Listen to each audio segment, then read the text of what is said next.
Imagine tomorrow your name trending worldwide for all the wrong reasons. That's exactly what Gilles de Rais experiences, though in a world without Twitter, hashtags, or viral memes. The news spreads via whispered rumors, hastily scribbled letters, and the occasional town crier with too much enthusiasm for dramatic pauses. The irony isn't lost. Here is a man celebrated for bravery, standing shoulder to shoulder with Joan of Arc, yet shadows of a darker nature already stretch behind him, unnoticed or ignored by the dazzled public. You might picture him parading across a battlefield, armor gleaming in the morning sun, banners fluttering, soldiers looking to him for inspiration, and in the same heartbeat, envision the private chambers of his castle, where strange obsessions quietly take root. Historians still argue whether the contradiction of Gilles' heroic image and sinister private life represents deliberate duplicity or the unraveling of a mind pushed by privilege and solitude. Born in 1405 in Brittany, he inherits more than land. He inherits the pressures and prestige of his noble lineage. By the time he's a teenager, the Breton court recognizes him as a figure of potential, and by his early 20s, he's a decorated knight. His alliance with Joan of Arc during the 100 Years' War cements his reputation. He fights at Orléans, the Loire campaigns, and his courage is lauded in contemporary chronicles. Picture him amid the chaos of battle, helmet dented, spear in hand, banners torn by wind and cannon fire, shouting orders while dodging arrows. The smells of horses, gunpowder, and mud are as vivid as the cheers of villagers who later tell tales of his bravery. So, before we start, take a moment to like the video and subscribe, but only if you truly enjoy what I do here. Don't forget to drop your location and local time in the comments, because yes, even medieval crime deserves a timestamp in your city. But glory is a fragile thing. The young hero enjoys lavish feasts, tournaments, and lands that stretch like green waves across the horizon. Quirky tidbit: Gilles reportedly had a fondness for exotic pets, including monkeys, which he dressed in miniature versions of noble attire. Imagine a monkey strutting around a banquet hall in silk and velvet, stealing fruit off platters while the guests chuckle nervously. Such antics, historians suggest, may have been harmless eccentricities or early signs of his obsessive personality, the kind of detail that makes you question whether medieval nobles were eccentric or just a little unhinged by the sheer boredom of inherited wealth. Social obligations, ceremonies, and feudal loyalty often clash with personal indulgences, and Gilles' life teeters between public heroism and private indulgence in curiosities some might call odd, others ominous. It's easy to romanticize a knight in shining armor, but reality bites harder. Imagine the cold nights alone in stone chambers, drafts whispering through cracks, candlelight flickering against tapestries. In these moments, Gilles experiments with alchemy, obsesses over manuscripts of arcane knowledge, and begins spending small fortunes on mystical paraphernalia. Historians still argue whether these pursuits are motivated by genuine curiosity, greed, or a creeping desire for control that will later manifest in horrifying ways. You can almost hear him muttering under his breath while examining elixirs, powders, and talismans, as if negotiating with unseen forces that might offer him power beyond the battlefield. As he rises, so does tension. Neighboring lords and family members notice subtle changes. He becomes reclusive, irritable, and fixated on certain rituals. Small servants whisper of missing children, odd noises in the night, and strange odors wafting from locked rooms. Quirky or grim, depending on your perspective, this is the moment when Gilles' dual life begins to crystallize. Publicly, he is lauded for courage. Privately, he teeters on the edge of obsession. Imagine that contrast. The same man who inspires soldiers on the field may, in another hour, be plotting secretive experiments far removed from chivalric ideals. He trudges through courts, receptions, and feasts, smiling for portraits that will immortalize him, while the whispers persist, tiny cracks in the otherwise polished image. The opulence is breathtaking. Tapestries depicting battles, tapestries depicting saints, gold-embroidered furniture, wine flowing freely in crystal goblets. Yet, the atmosphere carries a subtle unease, a sense of something unspoken, lurking. One chronicler notes in passing that Gilles has an intense fascination with life and death, though what that exactly entails remains obscured. Historians still argue whether contemporaries exaggerated these notes to vilify him after his fall, or if there was a recognizable early pattern of disturbing tendencies. The tension mounts as he plans further military campaigns, invests in lands, and entertains lavish guests in grand halls, all while maintaining a private world of secrets that nobody fully understands. Remember that monkey dressed as a noble anecdote. Think of it as a warning. The playful surface masks the potential for obsession and cruelty. Imagine the whispered conversations among attendants, the nervous laughter echoing through corridors, the servants who exchange uneasy glances and wonder which version of Gilles they will meet that day. The hero or the enigma wrapped in shadow. As the sun sets over his estates, shadows stretch along the stone walls, painting a landscape as unpredictable as the man himself. And just as the modern mind struggles to reconcile fame with infamy, Gilles de Rais moves forward on a trajectory that will make his name synonymous with both, leaving us to wonder, how does a hero become a cautionary tale? The answer lies not in the battlefield, nor in the ceremonies, but in the darkness that waits patiently behind the nightly mask. As the room softens around you, lean back and allow this story to unfold, an experience unlike anything you've listened to until now.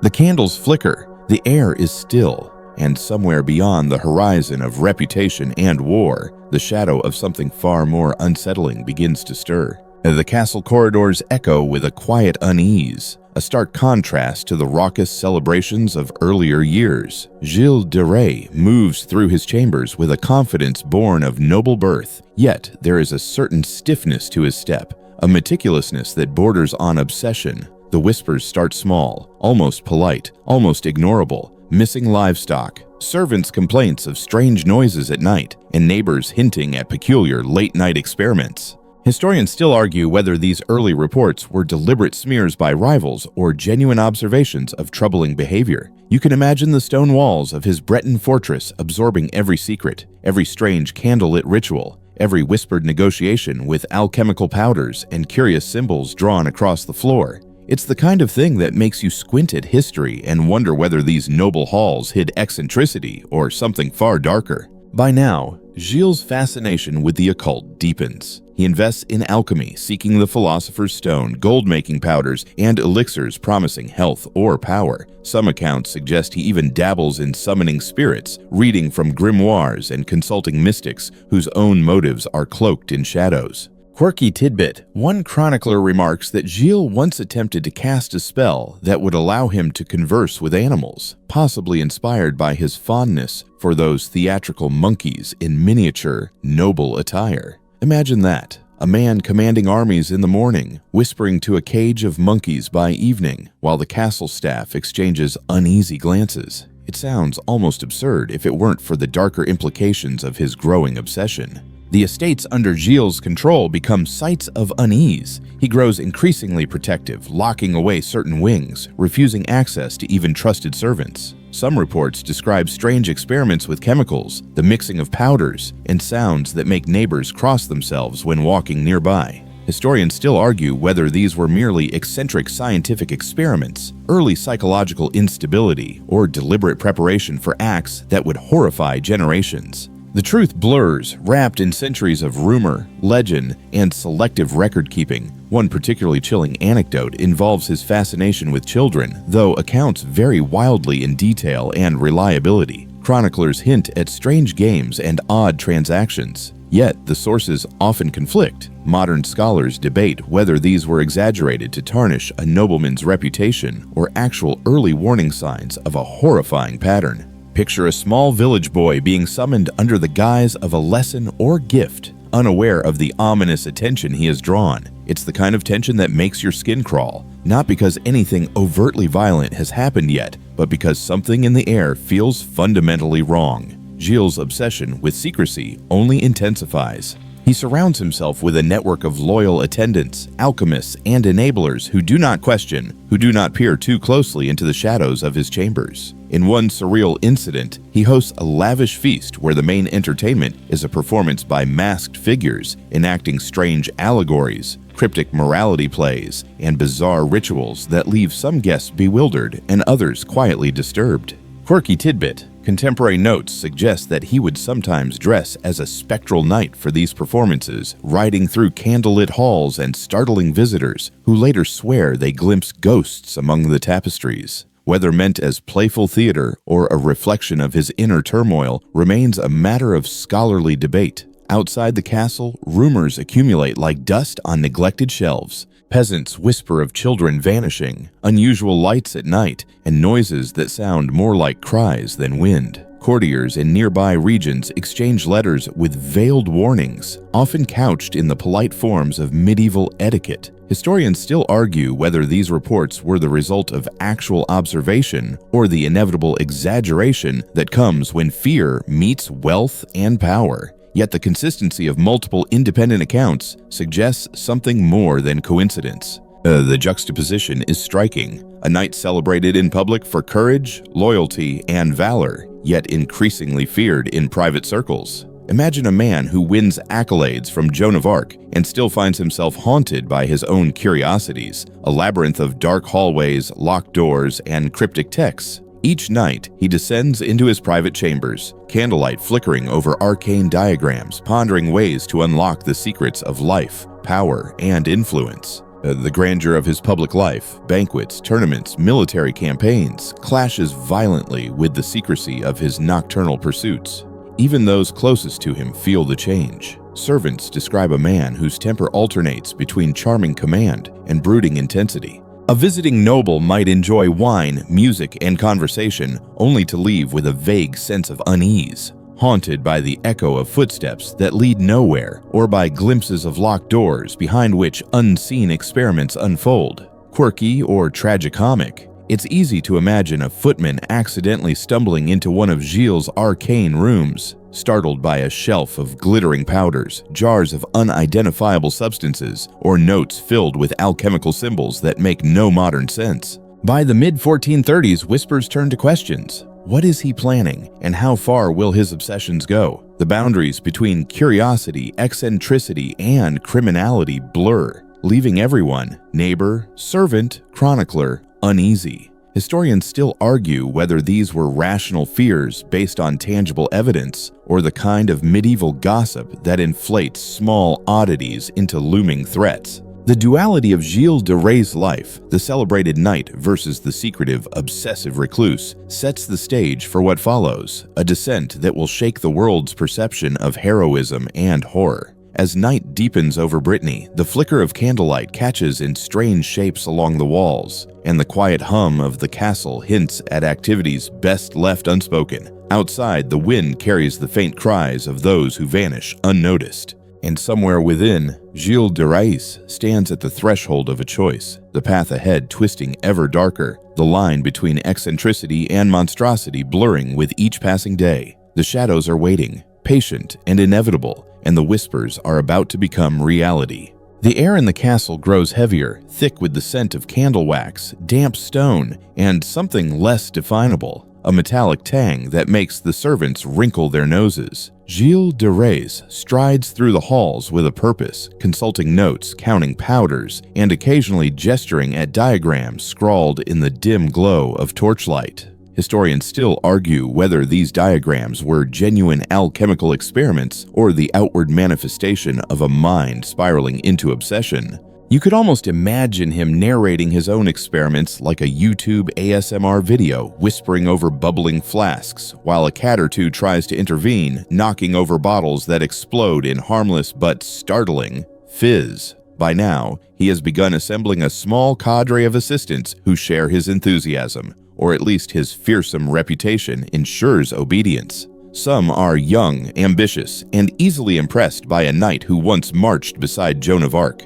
Others are older, seasoned servants who have learned to avoid his gaze while still keeping their positions. Quirky tidbit: one chronicler remarks that Gilles kept a peculiar little cupboard stocked with exotic powders labeled in strange, sometimes humorous Latin. One jar was marked aurum ridiculum, which loosely translates to ridiculous gold, a note that made his alchemist laugh nervously. Small jokes or eccentricities perhaps, but they hint at a personality that straddles the line between genius, mischief, and something darker.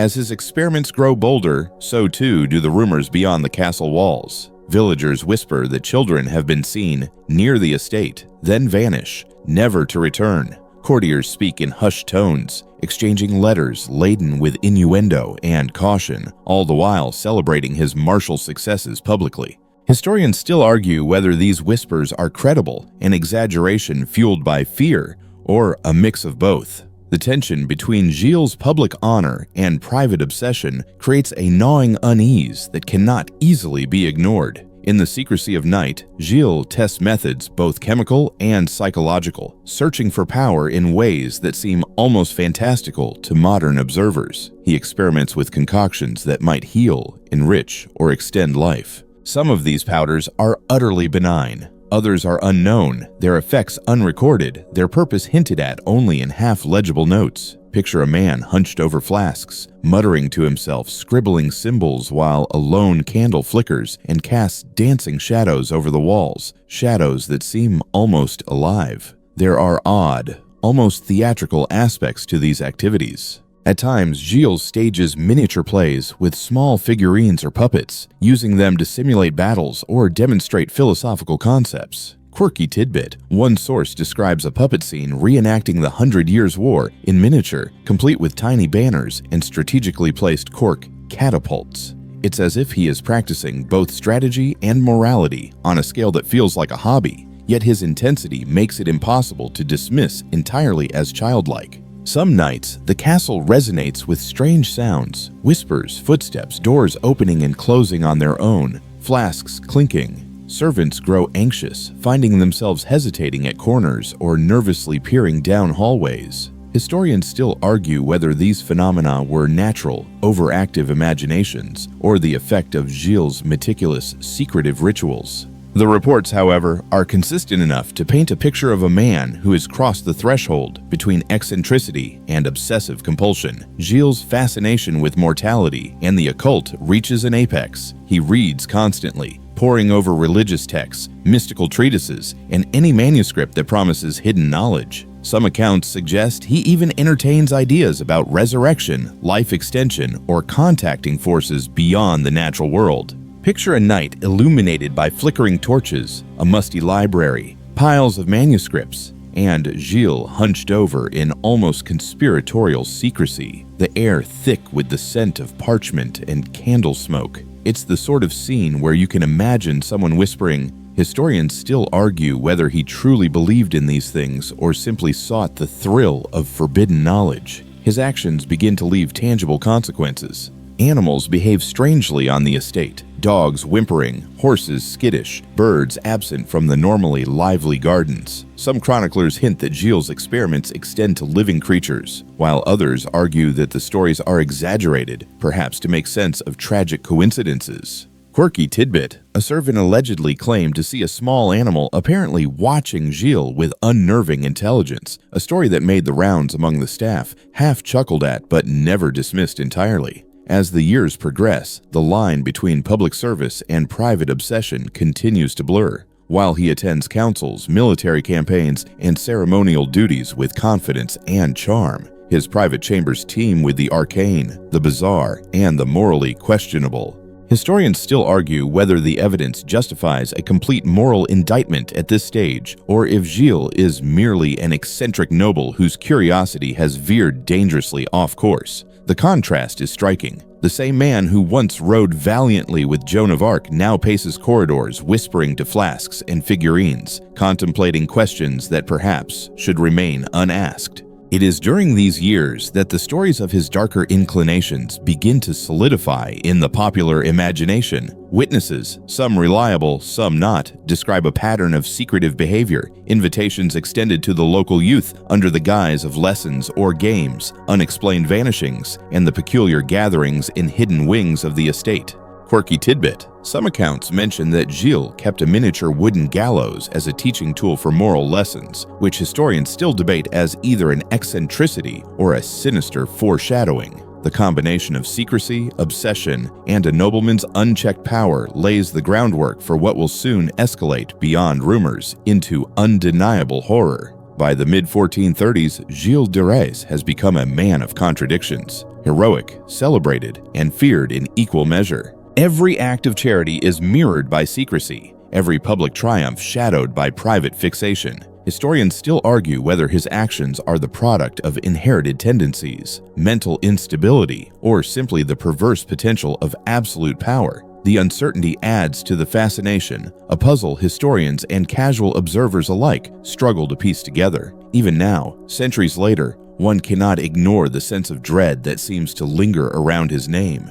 The estate, once a symbol of Breton nobility and military prowess, becomes synonymous with enigma and whispered terror. Servants, neighbors, and scholars alike cannot reconcile the public and private personas of Gilles de Rais. The tension tightens, as though history itself is holding its breath. And just as he begins to push beyond the realm of curiosity and into actions that will shock generations, the first irreversible decisions are made, choices that will haunt Brittany and all who hear the story. The castle settles into a heavy, expectant silence. Shadows grow longer with each passing candle, and outside, the wind carries rumors like drifting leaves. The stage is set, the players in place, and Gilles de Rais, once knight, once hero, is poised to cross a line from which there is no turning back. Every whisper, every secretive experiment, every faint cry in the night coalesces into a pattern that even the most imaginative observer cannot fully predict. And just like that, history waits with bated breath for what comes next. The castle gates clang closed behind Gilles, shutting out the world beyond the estate, as though the walls themselves are conspiring with him. It's no longer just experiments or secretive curiosities. Something darker has taken root, a pattern that whispers through the corridors and gardens alike. Servants tread carefully, eyes lowered, hands trembling slightly as they pass the main hall, where the knight now spends long, isolated hours. Historians still argue whether this period marks the true descent into criminality or a gradual moral decay amplified by superstition, power, and wealth. One thing is clear, the balance between his former heroism and current obsessions has tipped irreversibly. Gilles' obsession with alchemy and the occult deepens. The manuscripts multiply, diagrams are pinned to walls, and powders are stored in increasingly intricate containers. He moves among them with the precision of a surgeon, almost reverential, muttering to himself in the quiet hours before dawn. Quirky tidbit: one chronicler notes that he once used tiny mechanical birds to deliver messages across his private chambers, a sort of bizarre proto-mail system that left servants both impressed and confused. These eccentricities hint at an inventive, almost playful mind, but they also conceal intentions that are less benign. Outside the castle, the people of the surrounding lands are uneasy. The estate that once seemed a center of military honor now emits a reputation that spreads quietly but insidiously. Parents caution their children, travelers alter routes, and gossip begins to solidify into legend. Rumors of vanishing youths and strange nocturnal gatherings start to circulate. Historians still argue whether these reports were exaggerations or rooted in actual events. Yet the sheer consistency across independent accounts suggests a kernel of truth. Quirky tidbit: one local story describes a servant seeing small footprints leading into the woods at twilight. Footprints that vanish suddenly, as if absorbed by the earth itself, feeding the growing aura of unease. The duality of Gilles' life becomes increasingly hard to maintain. Publicly, he attends military councils, parades, and courtly duties with ease, still displaying the charisma that once inspired soldiers and fellow nobles. Privately, however, his experiments, rituals, and secretive actions intensify. He begins inviting children under the guise of tutoring or games, a dark reflection of the educational methods once praised in noble households. Historians still argue whether this was premeditated evil or the warped outcome of unchecked power and psychological instability. The interiors of the castle take on a more sinister air. The chambers where Gilles works are meticulously arranged, herbs in perfect alignment, symbols inscribed with care, candles lit to cast deliberate shadows on the walls. Small theatrical displays, miniature reenactments of legendary battles, moral allegories, and symbolic rituals fill corners of the rooms. Quirky tidbit: one witness recalls a tiny puppet court that even included miniature chairs and a tiny throne, used by Gilles to judge imaginary transgressions. A mixture of play, symbolism, and perhaps early signs of his meticulous cruelty. On certain nights, the noises begin. Soft footsteps, whispers in the corridors, faint laughter that cannot be traced. Servants describe feeling watched, a sensation of being part of an audience for a performance they cannot understand or leave. Historians still argue whether these accounts reflect supernatural fear, overactive imagination, or the psychological effect of constant secrecy and looming dread. The repetition of these patterns, however, begins to suggest that Gilles' curiosity has morphed into obsession with control, manipulation, and testing boundaries in morally dubious ways. Neighbors and villagers report missing children, and the stories start to converge toward the castle itself. Families whisper warnings in markets, and local officials begin to take note. While nothing can be officially proven yet, the growing unease becomes palpable. Quirky tidbit. One chronicle mentions a peculiar practice in which Gilles would use wax figures in cryptic ceremonies, allegedly to protect the children, but some speculate these were meant for something far more unsettling. Historians still argue whether these ceremonies were protective rituals or precursors to darker deeds. Gilles' social circle begins to shrink, composed now mostly of those who either share his obsessions or fear his influence. Even old allies from the battlefield distance themselves, citing peculiar habits and uncomfortable energy as polite reasons. The contrast between his public recognition and private withdrawal grows sharper. The knight who once fought alongside Joan of Arc, whose name once inspired loyalty and respect, is becoming increasingly isolated by his compulsions and the fear he generates. Within the castle, time seems to warp. Nights stretch longer. The days are marked not by sunlight, but by rituals and secretive acts. Gilles spends hours poring over texts, mixing powders, arranging small tableaux, whispering to assistants who tread lightly, unsure when his attention might shift. Some nights are punctuated by laughter, others by silence so thick it presses against the walls. Historians still argue whether these behaviors signify genius gone awry or the early stages of deliberate malice. Then, inevitably, the turning point approaches. The rumors and secretive experiments coalesce into a pattern that can no longer be ignored. Witnesses, documents, and whispers begin to form a coherent picture of a man whose power, wealth, and curiosity have converged into acts that disturb and alarm all who live near him. Quirky tidbit. One chronicler recalls a servant hiding a small, hand-carved chest, fearing it contained evidence of unspeakable acts, a detail that historians still debate for authenticity. Gilles de Rais' life is now a paradoxical tangle of fear, curiosity, and obsession. Every carefully orchestrated public appearance, every calculated military maneuver, every whispered experiment in candlelight layers his reputation with dread. The castle that once symbolized prestige and honor has become an incubator for deeds that will shock generations. The threshold has been crossed, the die cast, and all that remains is the reckoning to come.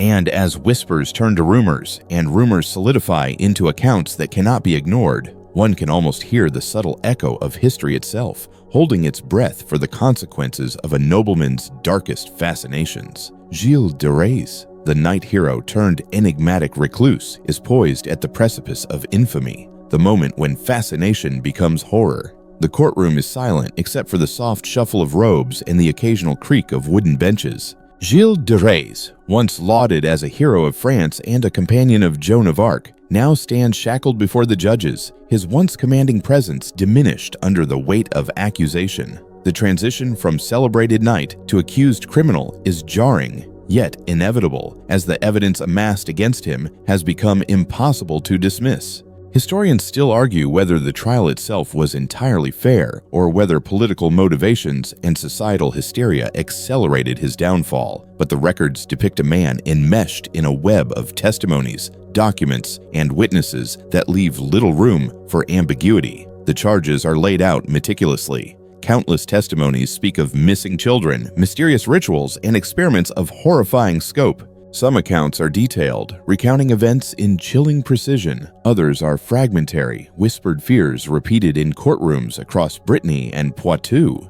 Quirky tidbit. One scribe notes that Gilles' hair had begun to turn gray, seemingly overnight during the proceedings, leading some attendants to speculate, half in jest, that it was the weight of guilt itself manifesting physically. He listens in silence, eyes narrowing, occasionally shifting on the bench, the nightly poise now entwined with a haunted tension. Observers in the court remark on the contradictions in Gilles' demeanor. At times he appears calm, almost serene, speaking politely to the judges, as though the weight of public scandal is merely an annoyance. In other moments, a sharp edge cuts through, a flicker of temper that hints at the rage simmering beneath. Historians still argue whether this composed exterior masks genuine remorse, or whether it is the calculated restraint of a man who understands the theater of judgment. One cannot help but wonder if the knight's famed courage on the battlefield now manifests as stubbornness in the courtroom. The procedures are complex, encompassing testimony from clergy, servants, former soldiers, and even neighbors.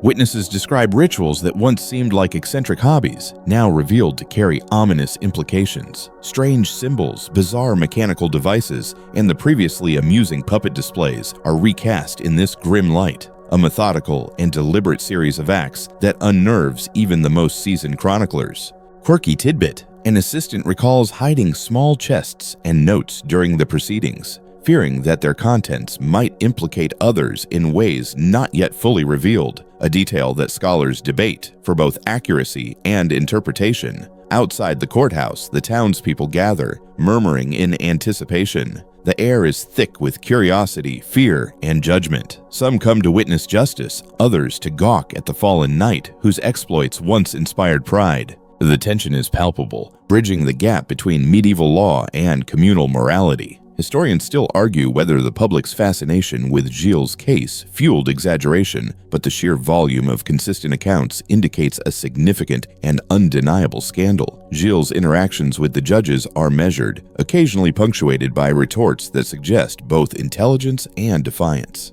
He argues points of law, referencing charters and historical precedent, a stark reminder of his noble education and cunning. Yet despite these efforts, the weight of the cumulative evidence proves overwhelming. The courtroom transforms into a theater of moral reckoning, a place where past heroism cannot shield one from the consequences of hidden horrors. The testimony grows darker with each session. Witnesses recall strange nocturnal visitors, unexplained disappearances, and rituals involving symbols whose meaning remains partially opaque to modern scholars. The narrative threads from earlier eccentricities, mechanical birds, miniature puppet courts, alchemical experiments, now intertwine with accusations of abuse and manipulation. Historians still argue whether some testimonies are distorted by fear, rumor, or deliberate coercion, but collectively, they create a portrait of escalating depravity and obsession. The tension peaks when Gilles is confronted with physical evidence collected from his estates. Objects once considered whimsical or decorative, masks, tools, and manuscripts, are now examined under an unforgiving lens, suggesting preparation and intent beyond mere eccentricity. Quirky tidbit: a few of these items are noted for having intricate carvings of mythological scenes, leading some observers to comment wryly on Gilles' strange taste in arts and crafts, even amid a trial of grim seriousness. Defense arguments are presented, witnesses are cross-examined, and the cycle continues. Yet, with every passing day, the pattern grows clearer. Gilles de Rais, hero of France, has become an emblem of horror, a cautionary tale of power, isolation, and obsession unchecked. The court deliberates, the public waits, and the shadow of inevitability deepens. The tension is suffocating, each moment building toward the final, irreversible judgment that will forever define his legacy. When the verdict is finally announced, silence blankets the room. The words resonate: guilty. The weight of this declaration is almost physical, a culmination of years of secrecy, obsession, and escalating acts that cannot be undone. Gilles maintains composure, yet the subtle tightening of his jaw, the flicker in his eyes, betray a human response to the inexorable consequences. Historians still argue whether the sentence was proportional, whether society's horror demanded a spectacle, or whether politics and fear hastened the final reckoning. In the days leading up to his execution, Gilles is transferred under guard, walking through corridors he once commanded freely. The castle, the estate, the lands, all now bear witness to the paradox of his life, heroism and horror intertwined. Quirky tidbit: He requests certain comforts, including books to read and small sketches to draw, a hint of enduring intellectual curiosity, even as the end approaches. The world outside watches, records are made, and history notes the fall of one of France's most complex figures. The execution is swift, solemn, and deeply ritualized, marking the end of a life that began with battlefield glory and descended into fearsome infamy. Yet, as the story reaches this conclusion, the shadow of Gilles de Rais extends far beyond his own era, influencing folklore, cautionary tales, and scholarly debate for centuries. His legacy is a mosaic of valor, eccentricity, obsession, and horror, a haunting testament to the extremes of human capability when brilliance collides with darkness. Even now, when modern scholars sift through records and legends, the echoes of Gilles' life provoke unease. Did his crimes emerge from cruelty, superstition, psychological instability, or the convergence of all three? Quirky tidbit: some continue to speculate that Gilles' fascination with alchemy was never just academic, but a metaphorical attempt to transform morality itself, though historians remain divided on how seriously to take such interpretations. The lines between legend and fact blur, yet the impact of his actions remains undeniable. The knight who once rode with Joan of Arc, whose name inspired loyalty and admiration, now endures as a figure of caution, an enduring narrative of how power, isolation, and obsession can erode the brightest of lights into the darkest shadows. And as we step back from the courtroom, the castle, and the whispered chronicles, one cannot help but feel the lingering tension of a life both celebrated and feared, a story that refuses to fade quietly into history. The echoes of Gilles de Rais' life soften as you exhale, letting the pace of his story drift gently into the quiet corners of thought. Imagine the corridors of his castle, empty now, sun slipping across stone floors that once held secrets, curiosities, and fears. Each chamber seems to breathe a sigh, releasing centuries of whispers and legends into the stillness. The intensity of judgment, the weight of infamy, and the stark contrast between heroism and horror slowly fade into a meditative quiet. Picture the fields and villages surrounding his estates, bathed in a soft evening glow, the air humming with the subtle rhythms of ordinary life that endured beyond one man's shadow. The legends, the trials, the peculiar inventions, they remain, but they no longer press upon you. The sharp edges round into memory, allowing reflection without discomfort, a gentle awareness that history carries both grandeur and warning, without dragging the soul through immediate dread. And now, as your heartbeat steadies and the room around you softens, feel the story's tension dissolve. The lessons linger quietly, like distant echoes, letting imagination wander safely among them. Let your mind linger on the strange quirks, the human contradictions, and the cautionary tales, letting each detail settle like dust in a sunbeam. There is room here for curiosity, reflection, and even a faint, ironic smile at the oddities of human ambition. In this quiet space, history becomes a companion rather than a shock, a gentle guide through centuries of complexity, invention, obsession, and consequence. And as the shadows of Gilles de Rais' story drift into calm, remember that every tale, no matter how dark, can fold into the comforting rhythm of understanding and reflection. Tomorrow, we might wander into the snowy forests of Scandinavia, where a saga of kings, betrayals, and frostbitten courage awaits, ready to whisper its own bedtime history.